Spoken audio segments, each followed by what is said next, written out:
அனைத்து தமிழ் உறவுகள் அனைவருக்கும் வணக்கம். நண்பர்களே, வலையொலியில இது எனது முதல் காணொளி. இதுபோல இனிமே தினமும் காணொளி வந்துட்டே இருக்கும். உறவுகள் அனைவரும் ஊக்கமளிக்குமாறு அன்புடன் கேட்டுக்கொள்கிறேன். நாம் தமிழர். இன்று நாம் காணவிருக்கும் சில முக்கிய செய்திகள் என்னன்னு பார்த்தீங்கன்னா, தாவேகா தலைவர் விஜய் என்ன சொல்லியிருக்காருன்னா, கல்வியை பொதுப்பட்டியலிருந்து மீண்டும் மாநில பட்டியலுக்கு கொடுக்கணும்னு அவரும் பேசியிருக்காரு. அதுக்கப்புறம் பார்த்தீங்கன்னா, நீட் தேர்வை எப்படியாச்சும் ஒழிக்கணும்னு சொல்றாரு. அதுக்காக தமிழக அரசு இயற்றிய தீர்மானத்தை கூட அவர் வரவேற்று பேசியிருக்காரு. அடுத்து பார்த்தீங்கன்னா, விக்கிரவாண்டி தொகுதி சட்டமன்ற இடைத்தேர்தல். விக்கிரவாண்டி தொகுதி சட்டமன்ற இடைத்தேர்தலில் நாம் தமிழர் கட்சியின் அண்ணன் செந்தமிழன் சீமான் அவர்கள் மீண்டும் தனித்தே இந்த தேர்தலை எதிர்கொள்றாரு. அதுக்காக தங்கை மருத்துவர் அபிநயாவை களம் இறக்கியிருக்காரு. மருத்துவர் அபிநயா ஏற்கனவே நாடாளுமன்ற தேர்தலில் போட்டிட்டு இருக்காங்க.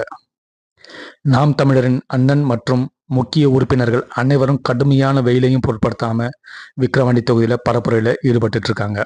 ஆனா திமுகவை பார்த்தீங்கன்னா அதற்கெல்லாம் கொஞ்சம் கூட அஞ்சாம கவலைப்படாம எங்க கிட்ட பணம் இருக்கு, நீ எவ்வளவு வேணும்னாலும் பரப்புரை செஞ்சுக்கோ, எங்களுக்கு அதை பற்றியும் கவலை இல்லை, மக்கள் நலன் பற்றியும் கவலை இல்லை, காசு கொடுத்தா மக்கள் எல்லாத்தையும் மறந்துட்டு எங்களுக்கு தான் ஓட்டு போடுவாங்க என்ற ஒரு குருட்டு நம்பிக்கையில இருக்காங்க.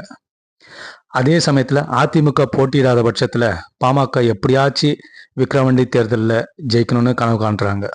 அதுக்காக வன்னியர் ஓட்டு இல்லாமல் அதிமுக வாக்குகளையும் எப்படியாச்சும் வாங்கணும்னு முன்னாள் முதல்வர் ஜெயலலிதா அம்மையாரின் படத்தை பிரச்சார பேனர்களில் போட்டு பிரச்சாரம் பண்ணிட்டு இருக்காங்க.